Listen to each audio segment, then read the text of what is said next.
Nako, nasaan ang mga kamay ko? Hoy, ano ang ginawa mo sa mga kamay ko? Ibalik mo. Kahit na nasa akin ang mga kamay mo, paano ko ibabalik sa'yo kung wala ka na nito? Kung ganoon, ano ang ginawa mo sa mga kamay ko? Ang iyong kamay ay malubhang nasugatan at kinailangang putulin, pero sa kabutihang palad para sa iyo, mayroon kaming prosthetic na handa ng ikabit.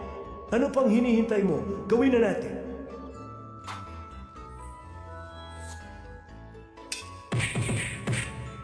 Hintayin, sana ay water resistant ito.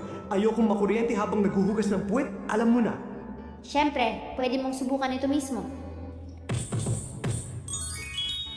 Sa wakas, makakapalakpak ka na ulit! Ito ba mga ito?